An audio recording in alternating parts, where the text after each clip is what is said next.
ॐ विश्वं दर्पणदृश्यमाननगरी तुल्यन्निजान्तर्गतं पश्यन्नात्मनि मायया बहिरिवो भूतं यथा निद्रया यस्साक्षात् कुरुते प्रबोधसमये स्वात्मानमेवाद्वयं तस्मै श्रीगुरुमूर्तये नमः इदं श्रीदक्षिणामूर्तये बीजस्यान्तरिवाङ्कुरो जगदिदं प्राङ्निर्विकल्पं पुनः मायाकल्पितदेशकालकलना वैचित्र्यचित्रीकृतं मायावीव विजृम्भयत्यपि महायोगीव यस्वेच्छया तस्मै श्रीगुरुमूर्तये नमः इदं श्रीदक्षिणामूर्तये तस्मै श्रीगुरुमूर्तये नमः इदं श्रीदक्षिणामूर्तये। ॐ सहना भवतु सहनौ भुनक्तु सह वीर्यङ्करवावहै तेजस्विनावधीतमस्तु मा विद्विषावहै। ॐ शान्तिः शान्तिः शान्तिः। सदाशिवसमारम्भां शङ्कराचार्यमध्यमाम् अस्मदाचार्यपर्यन्तां वन्दे गुरुपरम्पराम्। ॐ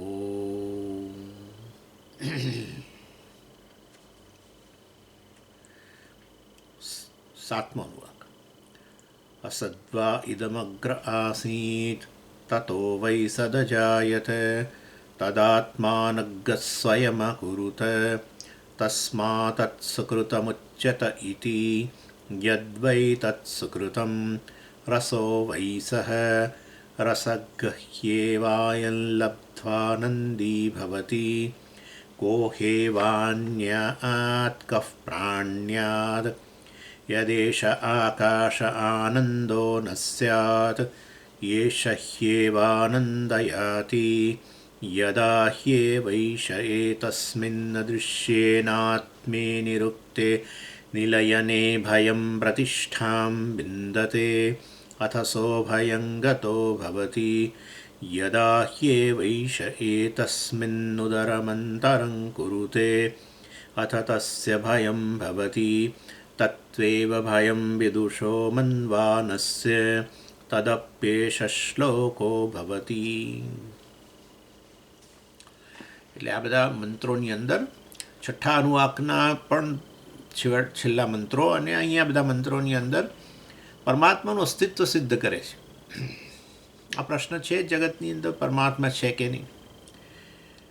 એટલે કંઈક પ્રકારનો કન્સેપ્ટ તો નાસ્તિકોને પણ રાખવો જ પડતો. એના આધારે જે લોકો કહે ને આ પરમાત્મા નથી, કારણ કે પરમાત્મા હોય તો આવો હોય એમ કરીને એમના મનમાં કન્સેપ્ટ હોય, આવો હોય પરમાત્મા, આવો દેખાતો નથી માટે છે નહીં એમ. અને જે લોકો આસ્તિકો છે એ લોકો પણ વાસ્તવમાં જુદા જુદા પ્રકારે, કોઈ કે સ્વર્ગમાં રહેલો છે, કોઈ કે આવો છે તેવો છે વગેરે, આ રૂપમાં છે પેલા રૂપમાં છે. એટલે બધા જ ધર્મોના લોકો અને એ સિવાય નાસ્તિકો પણ, એટલે આખી દુનિયાના બધા લોકો ઈશ્વર વિશે એનો સ્વીકાર કરવો ન કરવો એ કોઈક પ્રકારના કન્સેપ્ટ ઈશ્વરનો મનમાં રાખીને જ કંઈક કે. એટલે ઈશ્વર વિશે વિચાર ન કર્યો હોય એવું ન બને કોઈને માટે. કોઈક લોકો ઈશ્વર વિશે વિચાર કરીને કે જો ખરેખર હોય તો આવો હોવો જોઈએ, આવો દેખાતો નથી, આવો જણાતો નથી માટે છે નહીં એમ નાસ્તિક બને. એનીવે પણ અહીંયા પરમાત્માનું બ્રહ્માનું અસ્તિત્વ સિદ્ધ કરે છે. અને અહીંયા આપણે ઘણા બધા હેતુ જોઈ રહ્યા છીએ. અને અહીંયા તો પહેલાં શરૂમાં તો સાતમા અનુવાકમાં કહ્યું તતો વૈ સદજાય અસદ્વા ઇદમગ્ર આસીત. આ બ્રહ્મ જ વાસ્તવમાં નામરૂપે વ્યક્ત થયું નહોતું, ત્યારે અવ્યક્ત રૂપે હતું, એટલે કે અસત, એને એટલે અસત કહે છે. અને પછી તત્વો વૈ સદજાય તો એમાંથી પછી બધા નામરૂપો અભિવ્યક્ત થયા. તદાત્માનમ સ્વયં અકુરુત, પોતે જ આ બધા જગતના રૂપમાં પોતે જ જાણે આ બધા રૂપમાં અભિવ્યક્ત થયા, પોતે પોતાની જાતનું સર્જન કર્યું એમ, એટલે જગતના રૂપમાં એ રીતે. તદ આત્માનમ સ્વયં અકુરુત એમ કહ્યું. તસ્માત જ સુકૃતમ ઉચ્યતે ઇતિ, અને માટે વેલ ડન સુકૃતમ, વેલ ડન, વેલ ડન. બધી જ વસ્તુ વેલ ડન છે. એક મોગરાનું ફૂલ હોય કે કંઈ પણ વસ્તુ, શરીર વેલ ડન, બધું જ. આંખ વેલ ડન, કાન વેલ ડન, વેલ ડન શું કરો છો? એટલે શ્રેષ્ઠ. હા, એક વસ્તુ તમે જગતની જુઓ કેવી છે.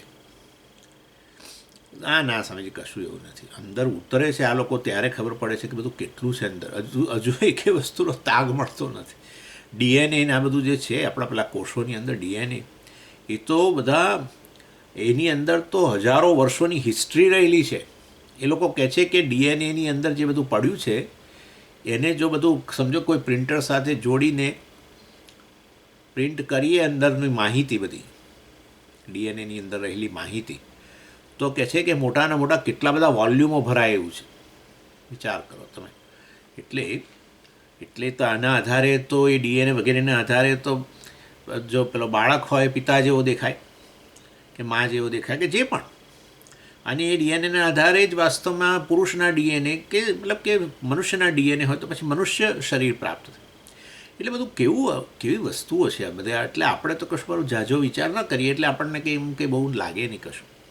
પણ જગત પર નજર કરો, જગત જે એનું સર્જન છે પોતે જ અભિવ્યક્ત થયો છે, એના પર વિચાર કરો ત્યારે ખબર પડે કે ઈશ્વર કેવો છે એમ. એનીવે, ચાલો. એટલે અદ્વૈત સુકૃતમ. પછી બીજા કારણો આપે છે બધા. રસો વૈસહ રસગહ્યેવાયન લબ્ધ્વાનંદી ભવતી. એટલે વાસ્તવની અંદર આનંદ જે જગતમાં જણાય છે એ વાસ્તવમાં એનો હેતુ, એનું કારણ, એનો સોર્સ જે છે એ તો બ્રહ્મ જ છે. કોઈ જે વસ્તુ અસ્તિત્વમાં જ ન ધરાવતી હોય એ વસ્તુ આનંદ આપે નહીં. એટલે બાહ્ય સાધન રહિત, ભાષ્યકાર કહે છે, ન અસત આનંદ હેતુત્વ દ્રષ્ટમ લોકે. બાહ્ય આનંદ સાધન રહિતા આપી, બાહ્ય કોઈ આનંદના સાધનોથી રહિત હોય તો પણ નિરીહા નિરેષણા બ્રાહ્મણા બાહ્યરસલાભાતીવ સાનંદા દૃશ્યંતે વિદ્વાંસ. આ જ્ઞાની પુરુષો છે જે આ બ્રહ્મને જાણે છે અર્થાત આત્મા રૂપે, અહમ રૂપે જે જાણે છે, એ લોકો આ બાહ્ય સાધનોની અપેક્ષા વગર પણ અને કોઈ પણ પ્રકાર નિરીહા, કોઈ પણ પ્રયત્ન વગર, નિરેષણા, કોઈ પ્રકારની ઈચ્છાની પૂર્તિ થઈ છે એવું ન હોય તો પણ, બ્રાહ્મણા જે બ્રહ્મને જાણનારા છે, બાહ્ય રસ લાભાત ઇવ, જેમ જાણે બહારથી આનંદ પ્રાપ્ત થતો હોય આપણે પેલા અજ્ઞાની લોકોને, એવા આ લોકોને બાહ્ય કોઈ આનંદના સાધનો ન હોય, કોઈ ઈચ્છા પણ ન હોય એ બાહ્ય સાધનોની, અને એને પૂરી કરવાનો પ્રયત્ન ન કરતા હોય તો પણ સાનંદાહ દૃશ્યંતે આનંદેન સહિતા. આનંદ હંમેશા આનંદમાં જણાય છે, અર્થાત કમ્ફર્ટેબલ જણાય છે. આનંદ એટલે આ કમ્ફર્ટેબલ, પોતાની જાત સાથે કમ્ફર્ટેબલ, કોઈ પ્રકારનું એજિટેશન નહીં, પોતાની જાતથી કોઈ પ્રકારનો અસંતોષ નહીં. જો આ સમજજો બધું. આપણને આનંદ એટલે એમ કે 24 કલાક હસ્યા કરતા હશે. એટલે કોઈ જ્ઞાની પુરુષ, જ્ઞાની વ્યક્તિ હોય, એના ઘરની આસપાસ ફરીએ, જ્યારે પણ આપણે એ રસ્તા પરથી જઈ આવીએ ત્યારે આપણને હસવાનો જ આવે, ખડખડાટ, આહા. આવું જો હોય તો એ બોલાવજો, પેલા ચિકિત્સકને બોલાવજો. કમ્ફર્ટેબલ, પોતાની જાત સાથે રહેવું. પોતાની જાત સાથે રહેવા માટે પોતાની જાતની યોગ્ય સમજ હોવી જોઈએ. એ પોતાની જાતની યોગ્ય સમજ હોવા માટે પોતે જેવા છે એવું જાણવું પડે. પોતે છે એના કરતાં અન્ય જાણે તો પછી ન રહે. બાહ્ય રસ લાભાત ઇવ સાનંદાહ દૃશ્યંતે, ભાષ્યકાર કહે છે. તો પછી નૂનમ બ્રહ્મ હેવ રસ તેષામ, બ્રહ્મ જ તો એમના રસનો સોર્સ છે. તેષામ રસ, એ લોકોનો આનંદ તો બ્રહ્મ છે, કારણ કે બાહ્ય રસ લાભ, બાહ્ય આનંદના વિષયો ન હોય તો પણ કમ્ફર્ટેબલ છે. તસ્માદ અસ્તિ, આ એક કારણ. તત્ તેષામ આનંદ કારણમ રસવદ બ્રહ્મ, માટે જરૂર આત્મા કે બ્રહ્મ જે છે એ જ વાસ્તવમાં આનંદનું કારણ છે, માટે બ્રહ્મ છે, પરમાત્મા છે. શાસ્ત્ર પણ કહે છે આનંદો બ્રહ્મે દિવ્ય જ આનંદ. બ્રહ્મ જ આનંદ સ્વરૂપ છે, પૂર્ણ છે, અને પૂર્ણતાની અભિવ્યક્તિને જ આનંદ કહીએ છીએ. ઇતશ્ચ અસ્તિ, પછી ભાષ્યકારે બીજું પણ કારણ આપ્યું કે શેના માટે? પરમાત્માના અસ્તિત્વ માટે. કુતઃ પ્રાણનાદિ, કુતઃ કેવી રીતે કહી શકો કે બ્રહ્મ છે? બીજું કયું કારણ આપો છો? કુતઃ કારણાત પ્રાણનાદિ ક્રિયાદર્શનાत् અયમપી પિંડ જીવત પ્રાણેન પ્રાણીતિ અપાનેન અપાનિતિ ઇતિ એવં વાયવીય ઐન્દ્રિકાશ્ચ ચેષ્ટા સંહતૈ કાર્યકરણૈ નિર્વર્ત્યમાના દૃશ્યન્તે. તચ્ચ એકાર્થવૃત્તિતેન સંહનનમ ન અંતરેણ ચેતનમ અસંહતમ ભવતી અન્યત્ર અદર્શનાત ઇતશ્ચ અસ્તિ. બીજા આ કારણસર પણ મેં કહીએ છીએ બ્રહ્મ છે પ્રાણનાદિ ક્રિયા દર્શનાત. આ જે પ્રાણ જે જડ છે આપણે જાણીએ છીએ મહાભૂતો તન્માત્રાઓના રજસંશમાંથી જ બનેલા છે. પ્રાણ સમષ્ટિ પાંચે મહાભૂતોના રજસંશમાંથી, સૂક્ષ્મ મહાભૂતોના. એટલે એવા જડ પ્રાણ જે છે એ કેટલી બુદ્ધિપૂર્વકનું કાર્ય કરી રહ્યા છે. ચૈતન્યાત્મક એટલે પ્રાણદાદી ક્રિયા દર્શનાર્થ, પ્રાણ વગેરે, પ્રાણાપાન વગેરે, તમારે ઉદાન વગેરે ઉમેરવું હોય તો ઉમેરી દેવાનું. એક જ મૂળ તો જે વાયુ જે છે અંદર ગયો એટલે આપણે એને પ્રાણ કહીએ, અને પછી એ પ્રાણ જે છે એમના ક્રિયાને આધારે એ પ્રાણને આપણે પછી 5 ભાગમાં કહ્યા કે પેલો શ્વાસ જે અંદર લઈએ છે, આમ અંદર ઉતરે છે ફેફસા વગેરેમાં, નીચે ઉતરે છે માટે એને અપાન કહેવાય. ઉચ્છ્વાસ છે એને પ્રાણ કહેવાય. અને પછી ઉદાન વગેરે સમાન તો આપણા જઠરમાં રહેલો છે. અને ઉદાન જે છે એ પણ એક્ટિવ બનતો હોય છે, અડકાર ખાવા ઉલટીઓ આ તે. અને આમ પણ ઉદાન જે છે છેલ્લે મેં તમને કહ્યું હતું, બધું સમજાવ્યું હતું. અને એટલે આ ઉદાન જે છે તે પછી આ વ્યાન જે કંઈ આપણે શરીરની અંદર બધું રુધિરાભિસરણ વગેરે ચાલી રહ્યું છે, લોહીનું પરિભ્રમણ વગેરે આ બધું કરાવનાર આ છે. એટલે આ રીતે બધું જ ચાલી રહ્યું છે બહુ બુદ્ધિપૂર્વક. પ્રાણના તો પછી જીવન જ ક્યાં છે? એટલે વાસ્તવમાં તો પછી આ બધું જે ચાલી રહ્યું છે તો એની પાછળ ચૈતન્યાત્મક બ્રહ્માસ્થી હજુ બીજું કારણ આપશે. અને માટે બ્રહ્મ જે વાસ્તવમાં ચેતન રૂપમાં રહેલો છે અહીંયા એ હોવો જોઈએ. કારણ કે જ્યાં પણ કોઈ આવી આ બધી જળ વસ્તુઓ બહુ બુદ્ધિપૂર્વકનું કાર્ય કરતું જણાય ને ત્યારે એની પાછળ કોઈ ચેતનનો હાથ રહેલો હોય. ઇવન આપણા અત્યારે આ બધું આર્ટિફિશિયલ ઇન્ટેલિજન્સ આવ્યું ને આ ને તે બધું બુદ્ધિપૂર્વકનું કામ કરતું જણાય જ છે, પણ એ છેવટે આર્ટિફિશિયલ ઇન્ટેલિજન્સ બનાવનાર તો પાછો મનુષ્ય જ છે. એટલે કહેવાનો આશય એ છે કે જડ વસ્તુઓ બુદ્ધિપૂર્વક કરતી હોય તો પછી ડેફિનેટલી એની પાછળ કોઈ ચેતનનો હાથ હોય. એટલે અહીંયા બધું જે ચાલી રહ્યું છે એની પાછળ આ ચેતન બેઠો જ છે ને. પણ સમજીએ એ તો જીવ બેઠો છે, ચેતન છે ને, દેટ્સ ઇટ. જીવ સાચો છે કે નહીં એ પછીની ચિંતા. ચેતન હોવો જોઈએ. બ્રહ્મ ચૈતન્ય છે, ચેતન છે, દેટ્સ ઇટ. અને માટે આ જળ જગતની પાછળ વાસ્તવમાં ખરેખર એ રહેલો જ છે. માટે બ્રહ્મનું અસ્તિત્વ છે, ચેતનનું અસ્તિત્વ છે. અમે પહેલાં આટલું જ કહીશું. પછી એ ચેતન બ્રહ્મ કે ચેતન જીવ એ અમે પછી તમને નક્કી કરીને કહીએ. હા, કોઈ વસ્તુ જીવ રૂપે જણાય તેથી જીવ હોવી જરૂરી થોડી છે.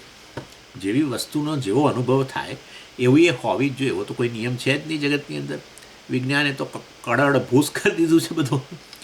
વિજ્ઞાને બધું કેટલું કડડભૂસ નહીં પણ કકડભૂસ થઈ ગયું બધું.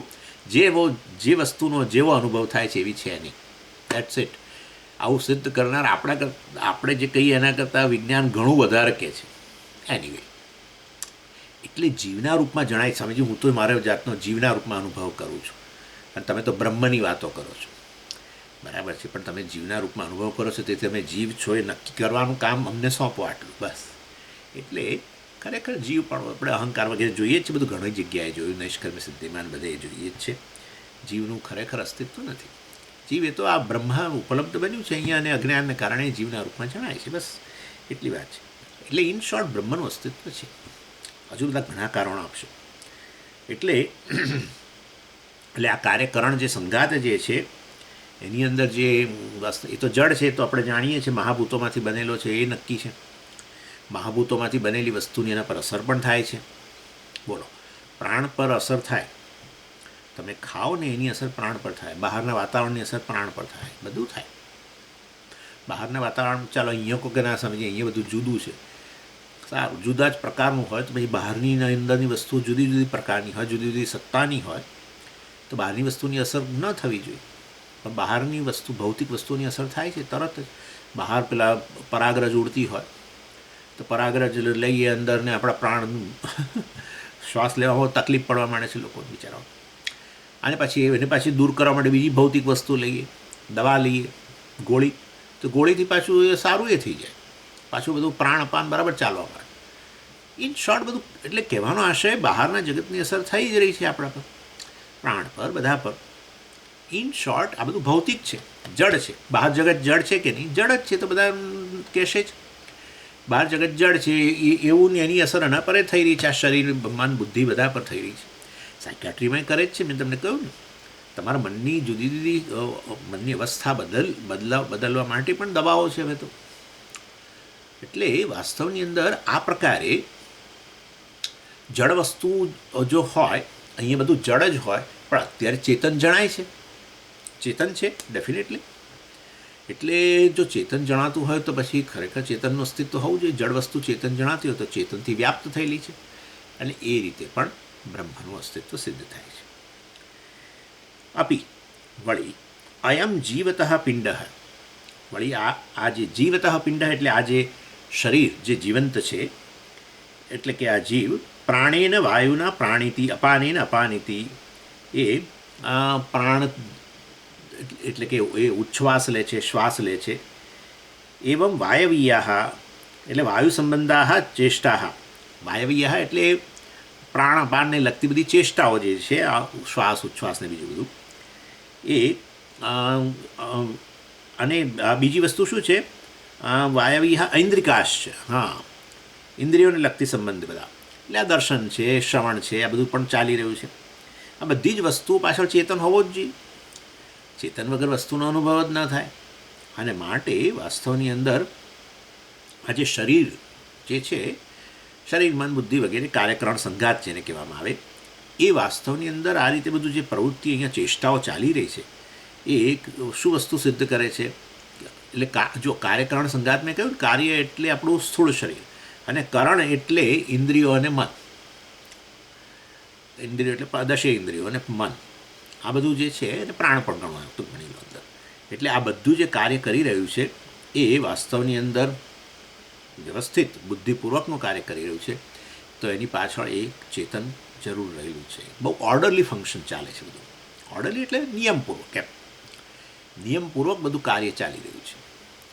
માટે નિયંતા સમજ, બ્રહ્મ નિયંતા છે, નિયમન કરે છે. ના તો તમે તો હમણાં બોલ્યા નિયંતા, હા, પણ એટલે ઉપાધિ આજે શરીરમાં બુદ્ધિને ઉપાધિને ઉમેરીને તો પછી એ વાસ્તવમાં સમષ્ટિ થઈ ગયો. પંચમહાભૂતો એમાંથી આવ્યા, અને પંચમહાભૂતો સહિતનો એટલે કે આ વિરાટ પુરુષના રૂપમાં રહેલો આ બધું જગત સહિતનો, તો પછી ઈશ્વર કહીએ. અને એને આ બધી વસ્તુઓની પાછળ કેવળ એક ચેતન તરીકે, સાક્ષી તરીકે જે બેઠેલો છે, જેની સન્નિધિ માત્રથી બધું ચાલે છે. કેનોપનિષદમાં એ રીતે કહ્યું, ચક્ષુષ ચક્ષુ વા શ્રોત્રસ્ય શ્રોત્રમ વા પ્રાણસ્ય પ્રાણ, આ પ્રાણ શ્રોત્ર ચક્ષુ આ બધું, અથવા અંતઃકરણ મનસો મન, આ બધું વાસ્તવમાં જે કાર્ય કરી રહ્યું છે એની પાછળ ચેતન હોવો જરૂરી છે. જેવી રીતે એટલા ત્યાં ઉદાહરણ આપવામાં આવ્યું કે એક રાજા હોય જે વાસ્તવમાં કશું કરતોય નથી ને કોઈને કરાવતોય નથી, પ્રેરિતે નથી કરતો, તમે કરો, બેઠો છે બસ, એની સભાની અંદર હોવા માત્રથી આ બધું ચાલે છે. અથવા એ નગરના રાજા અધિષ્ઠાન રૂપે હોવા માત્રથી નગરની અંદર બધી પ્રવૃત્તિઓ ચાલી છે, ટેક્સ કલેક્શનથી માંડીને આ તે બધું. ઇન શોર્ટ, આ રીતે વાસ્તવની અંદર અધિષ્ઠાન રૂપે બેઠેલું છે, કશું કરતોય નથી ને કરાવતોય નથી, એની સન્નિધિ માત્રથી બધું ચાલે છે. માટે એવો ચેતન હોવો જોઈએ અહીંયા. એટલે કે આ બધી ચેષ્ટાઓ, વાયવીયા એટલે પ્રાણને લગતી બધી ચેષ્ટાઓ, ઐન્દ્રિકા એટલે ઇન્દ્રિયોની બધી ચેષ્ટાઓ, કર્મેન્દ્રિયો જ્ઞાનેન્દ્રિયો બધી જે ચેષ્ટાઓ કરી રહ્યું છે, એ ચેષ્ટાઓ જો એટલી બધી નિયમપૂર્વક બધી ચેષ્ટાઓ થઈ રહી છે, તો એની પાછળ જરૂર આ ચેતન રહેલો હોવો જોઈએ. જેમ કે નગરમાં બધું જો નિયમપૂર્વક ચાલતું હોય તો એના અધિષ્ઠાન રૂપે કોણ બેઠું હોવું જોઈએ? કોઈક રાજા, કોઈ ચેતન હોવો જોઈએ, જે આ બધા જેને કારણે બધું વ્યવસ્થિત ચાલે છે. એ રીતે તચ્ચ એકાર્થ વૃત્તિત્વેન સંહનનમ અસંહતમ ચેતનમ અંતરેણ ન સંભવતી. આ બહુ મોટો આર્ગ્યુમેન્ટ છે. આપણે આર્ગ્યુમેન્ટ બહુ જગ્યાએ કરીએ છીએ. ઇનફેક્ટ ઈશ્વર સિદ્ધિ માટે સૌથી પહેલાં આ આર્ગ્યુમેન્ટ કરીએ છીએ. બહુ જ ફેમસ આર્ગ્યુમેન્ટ છે. સાંખ્યોની આમાં કારિકા પણ છે, અને એને સંહાતિ દલીલ, ઈશ્વર માટેની સંહાતિ કે સંહાનનમ દલીલ કહેવાય છે, સંઘાત દલીલ કહેવામાં આવે છે. એટલે શું છે એ આચાર્ય એ ઉલ્લેખ કરે છે, શંકરાચાર્યજી, કે આ શરીર મન બુદ્ધિ વગેરે ઇન્દ્રિયો જે છે એ એક સંઘાત છે, પુટ ટુગેધર. સંઘાત એટલે શું? બધું જોડીને બનાવેલી વસ્તુ. અને જ્યારે કોઈ વસ્તુ બધી આ જડ વસ્તુઓને જ્યારે જોડીને બનાવવામાં આવે ત્યારે એની પાછળ એ વસ્તુ કોઈક એવી કોઈ ચેતન માટે જ હોય, અને એ આ સંઘાતનો ભાગ ન હોય. આપણે બહુ સમજીએ છીએ. જેમ કે હવે આ મોબાઈલ બનાવવામાં આવ્યો છે, બરાબર, આ મોબાઈલ બનાવવામાં આવ્યો છે ને, બરાબર, જોડવામાં આવ્યો છે, અનેક અવયવોથી જોડવામાં આવે છે. તે અનેક અવયવોથી જોડીને બનાવવામાં આવેલો મોબાઈલ એ મોબાઈલના પર્પઝ માટે હોય છે કે એનાથી વિલક્ષણ એવો કોઈ ચેતન માટે હોય છે? ચેતન માટે છે. તમે કાર જુઓ, આ જુઓ, કંઈ પણ જુઓ, ઘડિયાળ જુઓ, ટેબલ જુઓ, ટેબલના અનેક અવયવોને જોડે આ રીતે પાયો, આ તે ફલાણું. એટલે જે પણ તમે આ જગતની અંદર જે વસ્તુઓ જુઓ છો બધી સંઘાત છે, કાર્યકરણ સંઘાત કહો. અને એ સંઘાત જે છે એને વાસ્તવની અંદર જોડીને બનાવવામાં આવેલો હોય અને એનો પર્પઝ સર્વ કરતું હોય, એનું પ્રયોજન કયું હોય, તે પ્રયોજન એના પોતાના માટે નહીં. ટેબલ બનાવવામાં આવ્યું છે કોના માટે? ટેબલને પોતાના ઉપયોગ માટે ટેબલ બનાવવામાં આવ્યું છે. આવું તો હોતું હશે. એટલે ટેબલ કોના માટે બનાવાયું છે? જે ટેબલથી વિલક્ષણ છે એવો ચેતન. આ બધી જડ વસ્તુઓને જોડીને બનાવવામાં આવેલી વસ્તુ એ જડથી વિલક્ષણ એવો આ ચેતન માટે કરીને આવી છે. શરીરમાં તમે જાણો છો કાર્યકરણ સંઘાત બધા અવયવો કેવા જોડ્યા છે. નહીં તો જો વ્યવસ્થિત રીતે જોડ્યા ન હોય તો ઢગલો હોય. ઢગલો હોય તો પછી એકબીજાને કે એમાં મદદરૂપે ના થતા હોય. પણ બધાને એવી રીતે જોડ્યા છે કે એ દાખલા તરીકે લીવર જે કંઈ ઉત્પન્ન કરે એ આખા શરીર માટે કરે. હૃદય જે કાર્ય કરે આખા શરીર માટે કરે. કિડની જે કાર્ય કરે આખા શરીર માટે કરે. બધું અંદર જોડ્યું છે અંદર એકબીજા સાથે. બુદ્ધિપૂર્વક કેવું કામ કરી રહ્યું છે. તો પછી એ બધું આ જે કાર્યકરણ સંઘાતની અંદર બધા વિવિધ અવયવો જે જડ છે, જે બધા જોડવામાં આવેલા છે, મહાભૂતોમાંથી બનેલા છે, જડ છે, એ શરીરથી વિલક્ષણ એવો કોઈ ચેતન જે છે એના માટે બનાવવામાં આવે છે. અને એ બધા વ્યવસ્થિત ચાલી રહ્યા છે. મતલબ બુદ્ધિ વ્યવસ્થિત એટલે નિયમપૂર્વક ચાલી રહ્યા છે. સમજ પણ એ બધા બગડે છે. આપણે એટલે એ જુદો નિયમ કે ભાઈ આવી પરિસ્થિતિ હોય તો આ વસ્તુ કાર્ય ન કરે, એ પાછો એ નિયમ. આવા સંજોગોમાં આ વસ્તુ કાર્ય કરે, આવું સંજોગો હોય તો ન કાર્ય કરે. અતિશય પેઇન કિલરો લો તો એની અસર, એ કેમિકલોની અસર કિડની પર પડે. દાખલા તરીકે માનો તો એવું કહેવાય રહ્યું છે. અનેક પેઇન કિલરોની અસર થતી હોય છે. તો ભાઈ એ વસ્તુ એક નિયમ છે. પણ પાછો કે આ કોઈ પણ વસ્તુ કાર્ય કરતી હોય ને એને પાછળ પરિબળો હોય બધા. એ પરિબળોને અંતર્ગત રહીને એ નિયમ કાર્ય કરતો હોય. એ પરિબળોમાં બદલાવ આવે તો એ નિયમ કાર્ય ન કરે અથવા એ વસ્તુ કાર્ય ન કરે, એ પાછો જુદો નિયમ થઈ ગયો કે આવા સંજોગો હોય તો કાર્ય કરે, આવા સંજોગો હોય તો એ ન કરે, અથવા જુદી રીતે કાર્ય કરે. એટલે આ બધું નિયમો છે. એટલે બધું આ બધા નિયમો તો આપણે તો કોઈ બનાવ્યા જ નથી. જેમ આપણે ટ્રાફિકના નિયમો બનાવીએ કે ટેક્સ માટેના અમુક નિયમો બનાવીએ આપણે, ઇન્કમ ટેક્સ વગેરેના, એવી રીતે આ નિયમો આપણે તો કોઈ બનાવ્યા જ નથી. આ બધું આપણને આપવામાં આવેલું છે. તો મતલબ કે આ બધી વસ્તુઓ જોડીને બનાવવામાં આવેલી હોય. કાર મેન્યુફેક્ચરરે બધા અવયવો જોડીને બનાવ્યા તો એ જરૂર જાણે છે કે આ કારથી વિલક્ષણ એવો એક ચેતન, આ જડ વસ્તુથી વિલક્ષણ એવો ચેતન જે છે એના માટે છે. તો ભાઈ ચેતનનું અસ્તિત્વ સિદ્ધ થઈ ગયું ને. કાર્યકરણ સંઘાતને જોઈને જ નક્કી થઈ જાય કે જો ચાલી રહ્યો વ્યવસ્થિત તો એની પાછળ ચેતન જે એના માટે આ બનાવવામાં આવ્યો છે, જે એનું પ્રયોજન સિદ્ધ કરે છે, એવા ચેતનનું અસ્તિત્વ આપોઆપ જ સિદ્ધ થઈ જાય. એટલે આ રીતે બધી જ જુઓ તમે. એટલે આપણું ઘર જુઓ, અને માળો જુઓ તમે, બધી જ વસ્તુ. અને અત્યારે કદાચ કોઈ વસ્તુ આપણને એની પ્રયોજન ના સમજાતું હોય તો એ તો અત્યારે આપણે જાણતા નથી. એ વિજ્ઞાન શોધશે. કેટલી વસ્તુ એવી છે જેનું હજુ પ્રયોજન આપણને નથી ખબર પડતી, પણ એ વસ્તુઓનું પ્રયોજન તો છે જ. અને માટે એ પ્રયોજન શોધાશે. તો બધું કે એક સામટું થોડું શોધાય છે ધીરે ધીરે. એનીવે, પેલા ગોલ બ્લેડર કાઢી નાખે આ લોકો. આપણા ભારતમાં આવું બધું બહુ હોય છે. એટલે કે ગોલ બ્લેડરને કારણે પથરી થાય. ગોલ બ્લેડર કાઢી નાખો, કોઈ ઉપયોગ જ નથી. જેનું કાઢી નાખ્યું છે એ વ્યક્તિનું મળ્યો તો હમણાં જાન્યુઆરીમાં ગયો ત્યારે એ વ્યક્તિ કંઈક સમજી હવે મારો પેલો પાચનની ક્રિયામાં આ ફેર પડી ગયો, પેલા કબજિયાતનું ફલાણા મંડીખાનું એ કાઢ્યા પછી બદલાઈ ગયું. એટલે ઘણીવાર આપણે ઉતાવળ કરી. એનીવે ચાલો. એટલે કોઈ પણ વસ્તુ આપવામાં આવી છે એ નકામી છે એવું બન્યું નહીં. આપણે નથી જાણતા બન્યા. અજ્ઞાનને કારણે આપણને નકામી જણાતી હોય છે, નહીં કે ખરેખર નકામી હોય છે.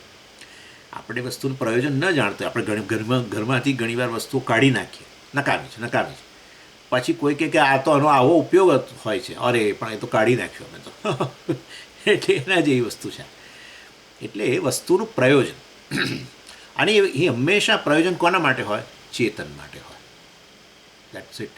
જળ વસ્તુઓનું ભેગી કરીને જે કંઈ પ્રયોજન એ સિદ્ધ કરતી હોય એ પેલી એ જળ વસ્તુ માટે ના હોય કે એના અવયવ માટે ન હોય. કાર બનાવવામાં આવી છે એનું પ્રયોજન વાસ્તવમાં પેલા સ્ટિયરિંગ વ્હીલ માટે ન હોય. આ કાર બનાવીને પેલે સ્ટિયરિંગ વ્હીલ માટે, સ્ટિયરિંગ વ્હીલને એને એના માટે બનાવ્યું છે કાર. આવું ના હોય. એ એનાથી વિલક્ષણ એવો ચેતન માટે હોય. માટે ચેતનનું અસ્તિત્વ, સચ્ચિદાનંદ આત્માનું અસ્તિત્વ આપોઆપ સિદ્ધ થઈ જાય.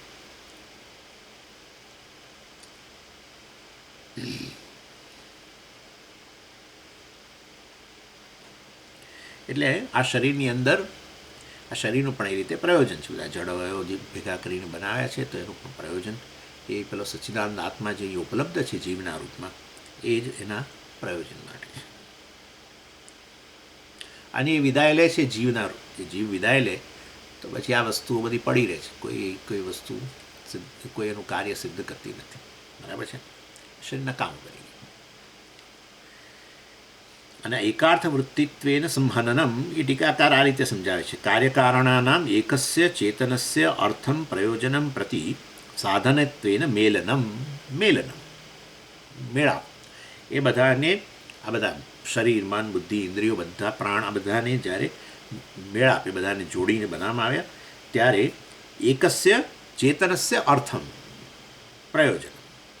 એકાર્થ કહ્યું ને, એકાર્થ વૃત્તિત્વ એટલે કે આ બધા કાર્યકારણના નામ એક આ કાર્યકારણોને આ રીતે ભેગા કરીને કાર્યકરણને ભેગા કરીને જે બનાવવામાં આવ્યું છે ઇન્દ્રિય વગેરે બધું, એ પેલા એક ચેતનસ્ય, ચેતન એક જ છે અને એના પ્રયોજન માટે છે. જે ચેતન વાસ્તવમાં બ્રહ્મ અહીંયા જીવના રૂપમાં ઉપલબ્ધ છે એના જ પ્રયોજન માટે બધું હોય છે.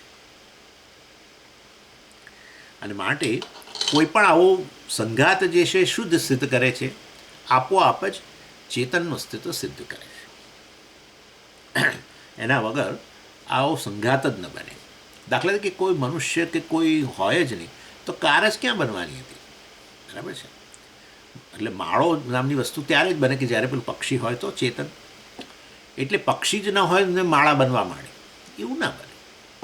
પક્ષી ના હોય જ નહીં, માળા બનવા માંડે એવું હોય જ. એટલે આ રીતે આપણે ઘર બનાવીએ કોના માટે? કોઈ છે જ નહીં સમજે. એ તો ઘર બધું હોય, બધું હોય. રેફ્રિજરેટરમાં બધી વસ્તુ પડી હોય, શાકભાજી આ તે બધું, બહાર ફ્રૂટ્સ પડ્યા હોય ને આ બધા બધું પેલા આખું બધું સ્ટોરની અંદર બધું અનાજ ને આ ને તે બધું, મસાલા ને ફલાણું ઢીકણું, પછી પાછું બેઠક રૂમની અંદર સોફા ને આ ને તે બધું, અને બેડ પણ બધા સરસ, એર કન્ડિશનર ને આ ને તે બધું, અને ચાલતા હોય સરસ પાછા બધું, અને બધું ચાલી રહ્યું હોય, એર કન્ડિશનર વગેરે, અને એની અંદર રસોઈ થઈ રહી, બધું સમજો કે એવો ગેસ ચાલુ છે ને કશું બધું બની રહ્યું છે. એ આ બધું કોના માટે થઈ રહ્યું છે? એમ જ થઈ રહ્યું બધું. અથવા ઘરને પોતાને ભૂખ લાગી છે ને એટલે એના માટે ઘર બનાવી રહ્યું છે. કેવું લાગે છે? આપણે જ્યારે કહીએ પરમાત્મા નામની વસ્તુ નથી, ચેતન નામની વસ્તુ જ નથી, ત્યારે આપણે પછી એની સામે આવા આર્ગ્યુમેન્ટ કરીએ ત્યારે આપણે હસવું આવે ને, એના જેવી વસ્તુ છે. એટલે આ બધાથી વિલક્ષણ, જળ જગતથી વિલક્ષણ જે જળ જે જગત જે સંઘાતના રૂપમાં રહેલો છે. અને પ્રત્યેક વસ્તુ સંઘાત એટલા માટે કહીએ છીએ કારણ કે બુદ્ધિપૂર્વક જોડેલી વસ્તુને સંઘાત કહેવાય છે. યાદ રાખજો, સંઘાત એટલે ઢગલો. આમ તો ઢગલો હોય તો પ્રયોજન સિદ્ધ નથી કરતું. એ જ કારના અવયવો બધા જુદા જુદા તમે કાઢી લો દાખલા તરીકે, અને એક જગ્યાએ ઢગલો કરો. સ્વામીજી આ રહી કાર શબ્દ જ ના વાપરીએ ને આપણે. કાર કોને કહીએ આપણે? સંઘાતને જ કહીએ, જોડેલી વસ્તુને. અને પાછી કેવી રીતે જોડેલી? બુદ્ધિપૂર્વક જોડેલી. બુદ્ધિપૂર્વક જોડેલી શેના માટે? કારણ કે એક પ્રયોજન સિદ્ધ કરે, ગતિ વગેરે ક્યાંક જવા માટે. એ પ્રયોજન કોના માટે સિદ્ધ કરે? ચેતન માટે. આ રીતે ઈશ્વર સિદ્ધિ કરીએ છીએ. આ બધા આપણે વેદાંતના આચાર્યો ઈશ્વર સિદ્ધિની શરૂઆત કરે આ રીતે. પછી ઈશ્વર બ્રહ્મ છે પછી આગળની વાત. પહેલાં તો ઈશ્વર સિદ્ધિ આ રીતે થાય. ઈશ્વર સિદ્ધ થાય પછી તો વાસ્તવમાં એ વ્યષ્ટિને અંતર્ગત એ સમષ્ટિને અંતર્ગત આ જીવ પણ ખરો જે એ જ અહીંયા જ અભિવ્યક્ત થયેલો છે વગેરે વગેરે આ રીતે. એટલે જીવ બ્રહ્મ ઐક્ય વગેરે પણ વાત થાય.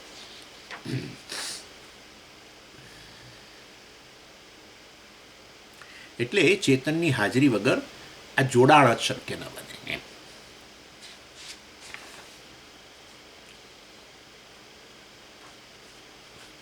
એના માટે જ આ જોડીને આપવામાં આવે. એને તો આપણે જન્મ કહીએ છીએ. એમાં પછી જીવ પ્રવેશે ને. જીવના કર્મોને આધારે વસ્તુઓ જોડાય પંચમહાભૂતોમાંથી. જીવ પ્રવેશ કરે, પ્રારબ્ધ પૂરું કરે, પછી એ છોડી દે. તો આ પાછું આ કાર્યકારણ સંઘાત છૂટું પડી જાય. પછી પાછું નવો કાર્યકારણ સંઘાત, નવા સંચિતમાંથી બીજા કર્મને અનુરૂપ નવા કાર્યકારણ સંઘાતનું નિર્માણ થાય, અવયવો જોડાય, પંચમહાભૂતોનું મિશ્રણ વ્યવસ્થિત રીતે જોડાય, એમાં પાછું જીવ દાખલ થાય. વાસાંસી જીર્ણાની યથા વિહાય નવાની ગૃહ્ણાતિ તથા અપરાણી. અપરાણી નવાની ગૃહ્ણાતિ, જૂના વસ્ત્રોનો ત્યાગ કરે એવી રીતે. અને એ ચેતન કોણ છે? સચ્ચિદાનંદ આત્મા છે, પરંતુ અજ્ઞાનને કારણે આ રીતે સંસારી કે જીવ વગેરે જણાઈ રહ્યો છે. અન્યત્ર દર્શના એટલે અન્ય જગ્યાએ એ વસ્તુના દર્શન થતા નથી. અન્ય જગ્યાએ એટલે વાસ્તવમાં એ જળ વસ્તુઓ જે છે એ બધી જોડાઈ, એ એના પોતાના માટે જોડાય, આવું કોઈ વસ્તુ હોતી નથી. જળ વસ્તુઓનું જોડાણ, બુદ્ધિપૂર્વકનું, પ્રયોજનપૂર્વકનું જોડાણ જે છે એ આપોઆપ જ ચેતન રહેલો છે એની વસ્તુ સિદ્ધ કરે છે. એટલે દિવાલો હોય, પિલરો હોય, એ બધું વાસ્તવની અંદર એના માટે. દિવાલો અને પિલરો માટે નથી હોતો. દિવાલો અને પિલરો છેવટે આ બધી વસ્તુ પેલા ચેતન માટે. અને એ એ દિવાલો પિલરો કે એ ઘર જે છે એનો એ ભાગ નથી પાછો, એનાથી વિલક્ષણ. એટલે સમજી એ બરાબર જરૂર એ પેલા ચેતન માટે, પણ ચેતન એ ઘરનો એક ભાગ, મતલબ એકાદ પિલર. બીજા બધા પિલરો ખરા, એક પિલર આ જીવ પણ, આવું કદી હોય નહીં. એટલે તમે વિચાર કરો, ખાલી આટલી વસ્તુથી સિદ્ધ થઈ જાય છે કે તમે શરીરથી વિલક્ષણ છો. અને ચેતન આટલું તો કોઈ ના પાડી શકે. હું ચેતન છું એટલું તો ના જ ના પાડી શકે કોઈ. હું ચેતન છું જ નહીં એવું કહેવા માટે પણ આટલી તો સભાનતા જોઈએ કે હું ચેતન છું. એટલે વાસ્તવની અંદર આ રીતે અહીંયા ચેતન બ્રહ્મ અસ્તિ કહેવામાં આવ્યું. તદાહ એ જે વસ્તુ કહ્યું બ્રહ્મનું અસ્તિત્વ, બ્રહ્મ અસ્તિત્વ ધરાવે છે, પરમાત્માનું અસ્તિત્વ છે, એ એના સંદર્ભમાં વધારે આગળ કહે છે. યત યદિ એષ આકાશ પરમે વ્યોમની ગુહાયામ નિહિત આનંદ ન સ્યાત ન ભવેત કોઈ એવ લોકે અન્યાત અપામ ચેષ્ટામ કુર્યાત. પેલું છે ને એ અનુવાકની અંદર જુઓ તો રસો વૈ સહ રસગ્ગહ્ય એવા એમ લબ્ધ્વા આનંદી ભવતી, એ પણ આપણે જોયું. કોહ એવા ન્યાત કફ પ્રાણ્યાત, એ પણ આપણે જોયું, આ પ્રાણ વગેરેની પ્રવૃત્તિ. પછી કહે છે યદેશ આકાશ આનંદો ન સ્યાત, એ પાઠ હવે સમજાવે છે. યત એશ, યત એટલે શું? યદિ. એશ મીન્સ એશ આકાશ મીન્સ એ તો શું? પરમે વ્યોમની ગુહાયામ નિહિત આનંદ ન સ્યાત વગેરે વગેરે, ન ભવેત વગેરે. યતનો અર્થ અહીંયા યદિ એટલે કે ધારો કે યદિ આવે ને એટલે આપણે તરત જ એનો અર્થ શું કરવાનો? ધારો કે. ઇન કેસ આપણે નથી કહેતા, ઇન કેસ આપણે ગુજરાતીમાં બોલે છે, ઇન કેસ એમ. એ જનરલી છે ને એ રિલેટિવ પ્રોનાઉન હોય છે. એટલે યત આવે તો તત હોય, યદિ તો પછી તરહી હોય વગેરે. યદિ તરહી યત તત વગેરે. યદા તદા તમે જાણો છો ને, યદા આવે તો તદા હોય. એ લોકોએ તદા લખ્યું હોય કે ના લખ્યું ભાષ્યકારે, આપણે સમજી જવાનું. યદાવાળું વાક્ય પૂરું થાય એટલે આપણે તદા મૂકવાનું એમ.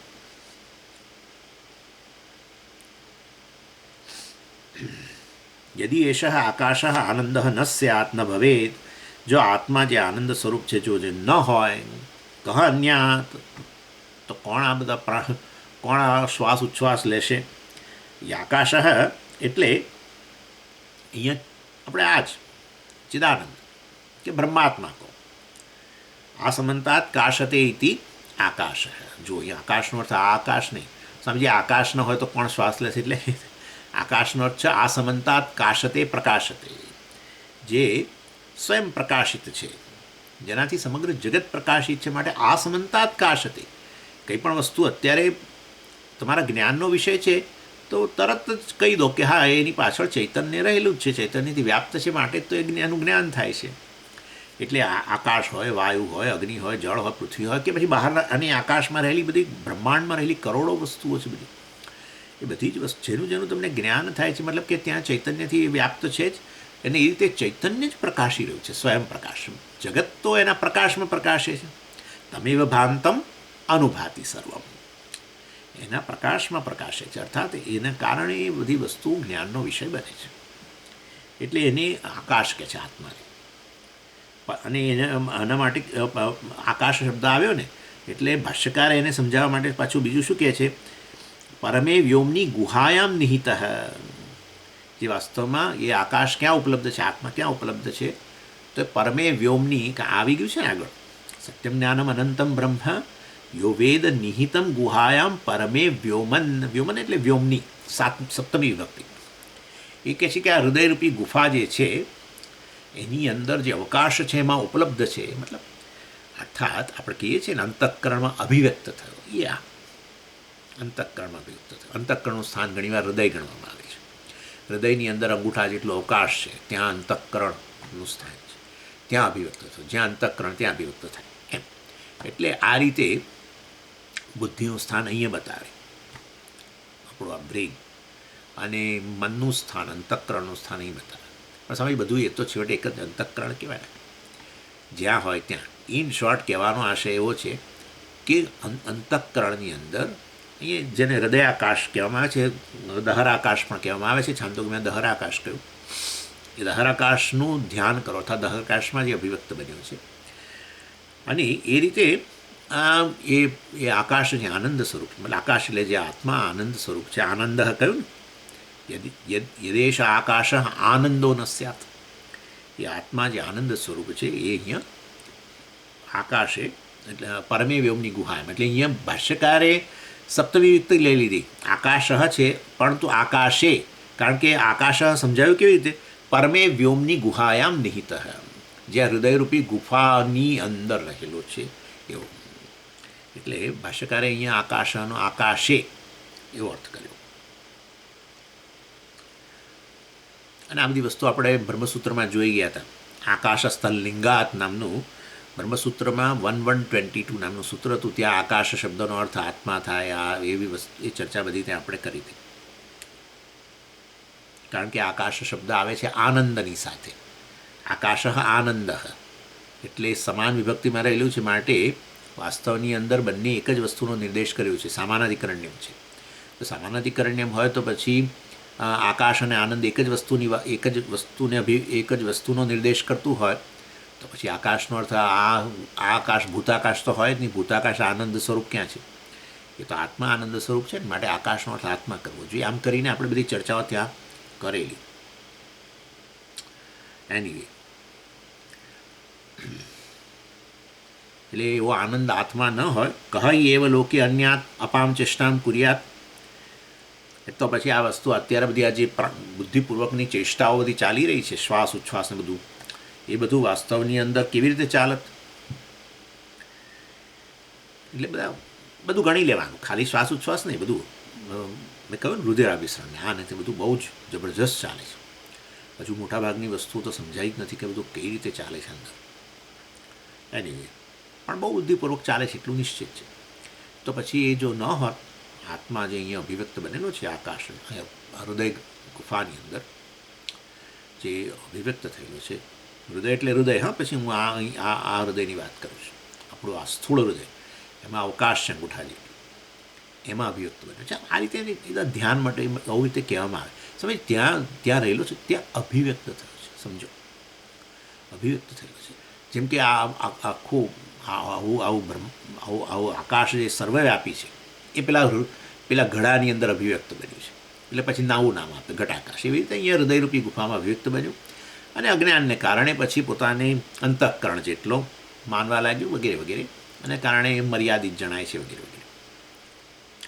એનીવે, એટલે પછી આપણે જીવ કહીએ એને. એટલે બધા જ લોકો પણ તમે જુઓ નહીં, જાણ્યા અજાણે પણ લોકો પોતાની વાત કરે ત્યારે ક્યારે એમ નથી કરતા, અહીંયા હાથ નથી મૂકતું કોઈ. પોતાની વાત, મારી વાત કરવી, મતલબ હું એક જીવ, એક વ્યક્તિ, તો એ ક્યાં હાથ મૂકે છે, અહીંયા. એટલે આ ઉપનિષદ કહે છે કે એ અહીંયા એટલે કે આ હૃદયની અંદર અભિવ્યક્ત બન્યું છે, હૃદયરૂપી ગુફાની અંદર, હૃદયાકાશની અંદર જે છે ત્યાં અભિવ્યક્ત થયું.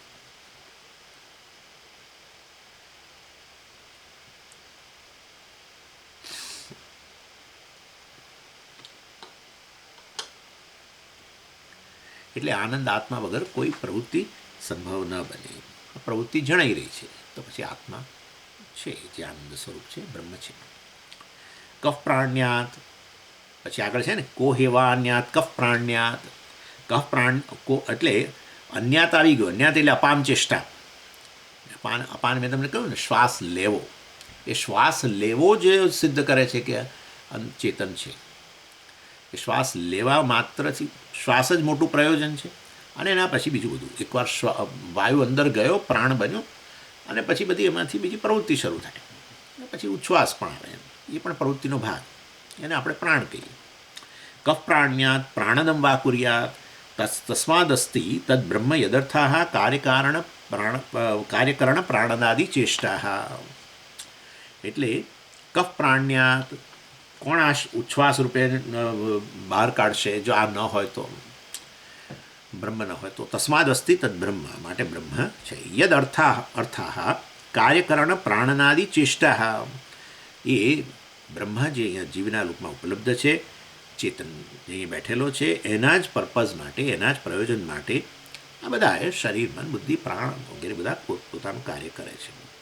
અને ભગવાને પાછું આ પ્રાણને છે ને પેલી શું છે ને કહીએ આપણે ઇનવોલન્ટરી એક્ટિવિટી. એટલે આપણી મરજીથી પ્રાણ ચાલે એવું નહીં, નહીં તો શું દશા થાય આપણી મરજીથી ચાલતા હોય તો. એટલે આપણી જે પસંદગી છે એ પસંદગીને આધારે પ્રાણ ન ચાલે. કારણ કે આપણે તો ઘણીવાર પસંદ કરવાનું જ ભૂલી જઈએ. આવું બને ને, તો પસંદગી ન કરીએ તો પ્રાણ ન ચાલે. આવું તો અને તો કોઈ સૂવે નહીં. કારણ કે તમે સૂઈ જાઓ એટલે તો પછી એ વખતે કોઈ પસંદગી કરી શકવાના નથી, તો પ્રાણ બંધ થઈ જાય. એટલે વાસ્તવની અંદર જુઓ કેવું ઈશ્વરની સિદ્ધિ આ રીતે પણ થઈ શકે કે ભગવાને એક વસ્તુ એવી છે જેને પસંદગીની અંતર્ગત ના મૂક્યું, ફ્રીવિલના અંતર્ગત ના મૂક્યું. હાથ ઊંચો કરવો કે નહીં, ચોક્કસ આપણી પસંદગી. મોઢું ખોલવું કે નહીં, આપણી પસંદગી. ખાવું કે નહીં, આપણી પસંદગી. બસ કેટલી બધી વસ્તુઓ, કેટલાય કર્મો, કેટલી ચેષ્ટાઓ આપણી પસંદગીથી. જે ચેષ્ટાઓ પાછળ પસંદગી રહેલી છે એને આપણે કર્મ કહીએ છીએ. અને એટલા માટે જ ગાય ચાલતી જતી હોય તો ગાય મોટું કર્મ કરી રહી છે. ગાય દૂધ આપતી હોય તો કે ગાય કર્મ કરી રહી છે એવું નથી કહેતા, ને એનું પુણ્ય નથી હોતું. આટલું દૂધ આપે બિચારી, રોજનું 8 લીટર દૂધ આપે, 15 લીટર દૂધ આપે. આખી એકવાર પુખ્ત ઉંમરની થઈ ત્યાં સુધી, પછી કેટલાય વર્ષો સુધી, અને વળી પાછી બીજી ગાયોને જન્મ આપે બાછરડા રૂપે. કેટલું કરે સ્વામીજી, કેટલી પુણ્યશાળી છે, તો કેટલું પુણ્ય કમાય છે. કશું નહીં. જે ચેષ્ટાઓ, આ બધી જે ચેષ્ટાઓ છે, પ્રવૃત્તિ જણાઈ રહી છે, એની પાછળ કોઈ પસંદગી ન હોય, વોલન્ટરી ન હોય, એક્શન સ્વૈચ્છિક ન હોય, તો પછી એને કર્મ ન ગણવામાં આવે. એ કર્મફળ ઉત્પન્ન ન કરે. કર્મફળ એટલે આ અદૃષ્ટ ઉત્પન્ન ન કરે. પેલું દૃષ્ટફળ તો કરે જ વગેરે. એટલે એને ભૂખ લાગી હોય તો ખાય, બરાબર, પણ બધું પ્રોગ્રામ્ડ, કોઈ પસંદગી કેવું નહીં.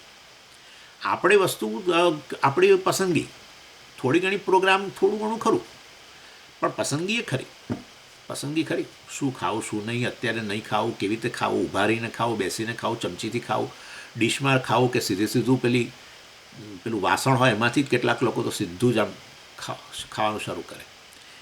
એ બધી વસ્તુઓ નથી, આમ સંસ્કારને અંતર્ગત નહીં, પણ લોકો કરતા હોય છે આ બધું. સીધું જ જે રાંધવાનું વાસણ હોય એની અંદરથી જ સીધું ખાવા માંડે.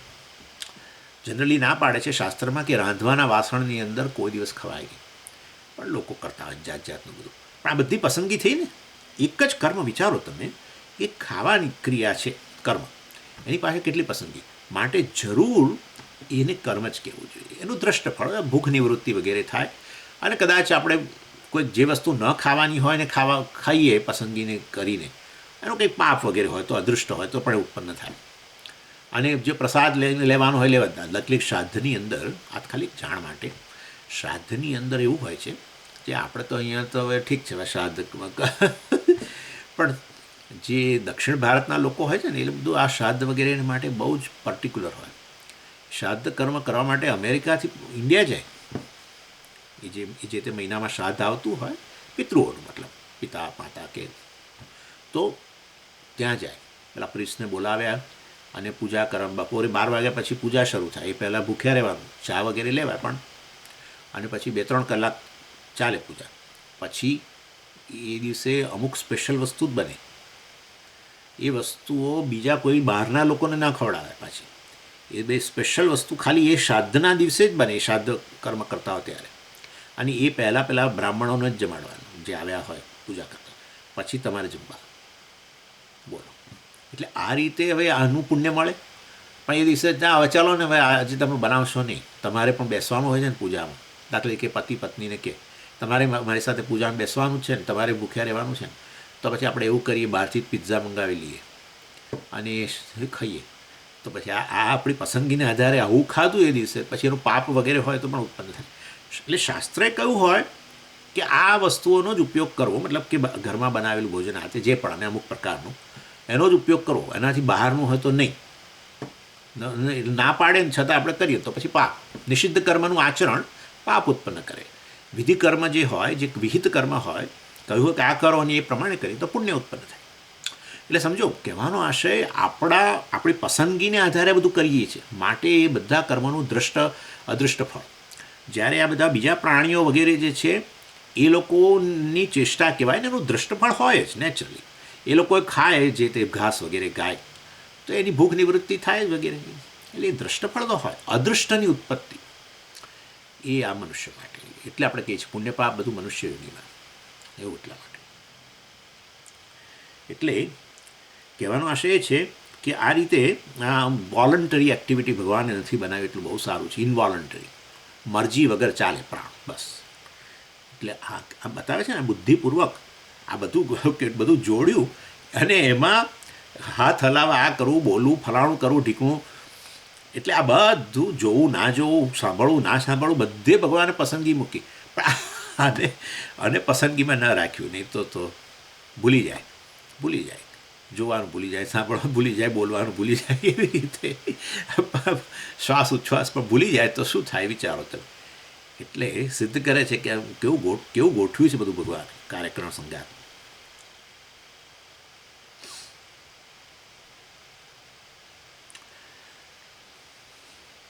પછી આગળ કહે છે, તત્કૃત એવ ચ આનંદ લોકસ્ય કુતઃ એષ હિ એવ પર આત્મા આનંદયતી સુખયતી લોકમ ધર્માનુરૂપમ. એટલે જે આનંદનો અનુભવ આપણે બધા કરીએ છીએ એ બ્રહ્મને કારણે છે. તત્કૃત આનંદ સ્વરૂપ બ્રહ્માત્મા કૃત એવ આનંદ લોકસ્ય. એટલે આ બ્રહ્મને કારણે જ, કારણ કે એ બ્રહ્મ આનંદ સ્વરૂપ છે, એને કારણે બધા જ જીવો, એમાં બધા જીવો આનંદનો અનુભવ કરે છે. કારણ કે બધા જીવો જે છે એ જીવોના રૂપમાં બ્રહ્મ જ બેઠું છે. માટે કોઈ પણ પ્રાણી હોય જે ચેતન છે એ ચેતન બ્રહ્મ જ છે. અને માટે કોઈ પણ જીવ જે ચેતન જ આનંદનો અનુભવ કરે, જળ વસ્તુ તો કરે જ નહીં. તો એ ચેતન જે આનંદનો અનુભવ કરે છે એ આ ચેતનને કારણે, ચૈતન્યને કારણે, બ્રહ્મને કારણે છે. બ્રહ્મ જ આનંદ સ્વરૂપ છે. બીજી કોઈ જગ્યાએ આનંદ ઉપલબ્ધ નથી. જળ વસ્તુમાં આનંદ નથી, એ વસ્તુ કઈ રીતે સિદ્ધ થાય? જો જળ વસ્તુમાં આનંદ હોય તો એ જળ વસ્તુઓનો સમૂહ, એક દાખલે કે મોબાઈલ હોય, એ મોબાઈલ પોતે પણ આનંદનો અનુભવ કરતું થઈ જાય. મોબાઈલ તમને આનંદ આપે, તમે પેલું આમ કરો ને, આમ, એટલે મોબાઈલ આનંદ આપે તમને, પણ સાથે સાથે મોબાઈલને પોતાને પણ આનંદ થાય કે હાશ, મારા માલિકને હું આનંદ આપું છું, એ વાત માત્રથી મને પણ આનંદ થાય છે. એવું આ મોબાઈલને ના. એટલે જળ વસ્તુમાં આનંદ નથી, નક્કી થઈ ગયું. તો ચેતન જ્યારે આનંદનો અનુભવ કરતો હોય તો એ આનંદ જળ વસ્તુમાંથી નથી આવતું, એ પણ નક્કી થઈ ગયું. તો પછી એ ચેતન પોતે જ આનંદ સ્વરૂપ હોવો જોઈએ. પણ જો આનંદ સ્વરૂપ હોવું જોઈએ તો હું બહાર નજર કેમ કરું છું? એ તો અજ્ઞાન છે, એની વાત ચાલે છે. એટલે જ્યારે ચેતન પોતાને બ્રહ્મ હોવા છતાંય, પૂર્ણ હોવા છતાંય એ પોતાને આવો મર્યાદિત માને, અજ્ઞાનને કારણે શરીર મન બુદ્ધિ જ માને, અને એને કારણે અનેક મર્યાદાઓ લાગે પોતાને. તે મર્યાદામાંથી છૂટવા માટે એ આ રીતે જગતમાં નજર કરે, રાગદ્વેષને અનુરૂપ કોઈ વસ્તુનો સામે આવે એને, અને ત્યારે પછી એ જાણે એની ઈચ્છા નિવૃત્ત થઈ, એ વખતે વાસ્તવની અંદર એ જે ઉણપ લાગતી હતી, ઈચ્છા નિવૃત્ત થતાં, ઈચ્છા હતી ત્યારે ઉણપ હતી, ઈચ્છા પૂરી થઈ, ઉણપ જતી રહી થોડીક ક્ષણ માટે. એટલે ઉણપ વગરનો પોતાને અનુભવ કરે, પૂર્ણ અનુભવ કરે, એનું આનંદ. એટલે આત્મા આનંદ સ્વરૂપ છે, એ વસ્તુ નક્કી થાય છે. એટલે તત્કૃત એવ આનંદ લોકસ્ય. આચાર્ય કહે છે લોકની અંદર જીવોમાં જે આનંદ થઈ રહ્યો છે એને કારણે. કેવી રીતે? તો કે એશહી એવ પર આત્મા આનંદયાતિ. આનંદયાતિ છે ને પેલામાં, અનુવાકમાં આનંદયાતિ છે. તમારા આનંદયતિ લઈ લેવાનું, સુખયતિ મતલબ લોકમ ધર્માનુરૂપમ. જો આચાર્ય ધર્માનુરૂપમ. તો ભાઈ બધાને સતત જ આનંદનો અનુભવ થવો જોઈએ આત્મા આનંદ હોય તો ના, ધર્માનુરૂપમ. એણે જીવ તરીકે જે કર્મો કર્યા છે, સુકૃત કર્મો કર્યા છે, એ કર્મ નું ફળ ધર્મ એટલે પુણ્ય, પુણ્યને અનુરૂપ એને સુખ પ્રાપ્ત થાય. એટલે આ વસ્તુ આપણે ઘણીવાર કહીએ છીએ. લોકો કહે છે કે સ્વામીજી ઈચ્છિત વસ્તુ સામે આવે ને એટલે આનંદ થાય. જરૂર નથી હોતું એવું. ઘણીવાર ઈચ્છિત વસ્તુ આપણે સામે હોય છતાંય આપણો મૂડ બગડી જાય. ક્યાંક આવ્યા કોઈ કે કશું કંઈ કહ્યું, તમે દાખલા તરીકે કોઈ વસ્તુનું તમને ભાવતી વસ્તુ હોય ને બનાવવામાં આવી, ઘરે બનાવે ને આપણે કહીએ કે ભાઈ આ બનાવો, અને બનાવે, અને ડેફિનેટલી તો પછી આપણને આનંદ થાય જ. એને આપણે ખાતા પીતા હોઈએ એટલે આનંદ થાય જ. પરંતુ તમે જોજો કે એ તમે શરૂ કરો એ પહેલાં જ કોઈકનો ફોન આવ્યો અથવા કોઈ કે કંઈક કશું તમને કહ્યું, કંઈ પણ થઈ શકે અને તમારો મૂડ બગડી જાય, બસ પતી ગયું. એટલે ઈચ્છિત વસ્તુ સામે હોય, આપણે જોઈ રહ્યા હોઈએ, આપણે અત્યંત નજીકમાં હોય, આપણી પાસે શક્યતા છે એને ભોગવવાની વગેરે, અને છતાંય આનંદ ના હોય. આવું બને. લોકો અહીંથી ક્યાં જાય, સ્વિટ્ઝરલેન્ડ જાય, ફલાણે જાય, કેરાલા ને બધે કેટલે સરસ સરસ જગ્યાઓએ જાય, પણ આનંદ આવે એવું જરૂરી નથી. કારણ કે ત્યાં તમે ત્યાં બસ વગેરેમાંથી, લક્ઝરી બસમાંથી ઉતરતા જ કંઈક પગ એ થઈ ગયો અને વાગ્યું નહીં, તો બધું નેચરલી એમ દુઃખ, આટલું પીડા થતી હોય. હવે તમે આવ્યા સ્વિટ્ઝરલેન્ડની અંદર, પણ હવે એટલો આનંદ તમને ન મળે જે બીજા લોકો આનંદ કરી રહ્યા છે એને મળે. એટલે કોઈ પણ રૂપે પ્રતિબંધ આવે, અને પ્રતિબંધનું નામ જ આપણે આ પાપ કહીએ છીએ. એ પ્રતિબંધને જ પાપ કહેવામાં આવે છે. એટલા માટે તો કહીએ છીએ કે ભાઈ સારા કર્મો કરતા જ રહો. દુનિયા શું કરે છે એની ચિંતા ન કરો. દુનિયા બધું બહુ સરસ ચાલી રહ્યું છે. હમણાં મને કંઈક વાત મળી, અત્યારે હું વાત નથી કરવા માગતો, પરંતુ આપણા જે ભાઈ અહીં આવ્યા હતા, ન્યૂજર્સીમાં જ રહે છે, અને એમને કેવી સંસ્થાઓએ એક આખું વર્ષ મદદ કરી. આખી સ્ટોરી હું તમને ન કહી શકું, પરંતુ અદૃશ્ય રૂપે જ અદૃશ્ય રૂપે આવીને મદદ કરી. એ પર્ટિક્યુલર સંસ્થાનું નામે નહીં આપી શકું તમને, પણ કોઈ અપેક્ષા નહીં, આટલી પણ અપેક્ષા નહીં. પતી ગયું. અને હવે મતલબ કે એની પાછળ હવે મેં તમને ઉપકાર કર્યો છે, મેં તમારા પર ઉપકાર કર્યો છે કરીને તમારા પર તમને ફોનો કર્યા, કશું જ નહીં, બસ પતી ગયું. That's it. છે દુનિયામાં બધું બહુ થઈ રહ્યું છે, પરંતુ આપણે લોકોની સામે જોવા કરતાં આપણા સુકૃતથી આપણે જીવનમાં આનંદ મળે. જ્યારે આનંદ ના આપે કોઈ વસ્તુ, ઈચ્છિત વસ્તુ, આપણને ગમતી વસ્તુ આનંદ ન આપે, એની હાજરીથી પણ આનંદ જો ન થતો હોય તો પણ એ પાપનું છે. એટલે આચાર્ય કહે છે ધર્માનુરૂપમ, પુણ્યને અનુરૂપ તમને આનંદ થાય. પણ એ આનંદની અંદર ખરેખર એ વસ્તુમાંથી તો આનંદ નથી જ આવતો. એ વસ્તુ મિરર બને છે, જેમાં તમે અભિવ્યક્ત થાવ છો. તમારી અભિવ્યક્તિ, તમારી ઉણપ દૂર થઈ જાય. કોઈ પણ ઈચ્છિત વસ્તુ મળે ને, કોઈ ગમતી વસ્તુ આસપાસ હોય તો આપણને જે ઉણપ લાગતી હોય એની ગેરહાજરી વગેરેને કારણે એ જતી રહે, થોડી ક્ષણ માટે પણ જતી રહે, અને એ વસ્તુ તમને આનંદ આપે. અર્થાત તમારો જ આનંદ, તમારી પૂર્ણતા અભિવ્યક્ત થાય, ઉણપમાંથી નિવૃત્ત થાય. એટલે આ રીતે અહીંયા કહેવામાં આવે છે સૈવ આત્મા આનંદરૂપ અવિદ્યા પરિચ્છિન્ન વિભાવ્યતે પ્રાણીભિ ઇત્યર્થ. એટલે આ જ આનંદરૂપ આત્મા જે છે એ મતલબ કે જેનો સ્વભાવ આનંદ છે, આ સ્વરૂપ આનંદ છે, અવિદ્યા પ્રાણીભિ પરિચ્છિન્ન વિભાવ્યતે. એ જ વાસ્તવમાં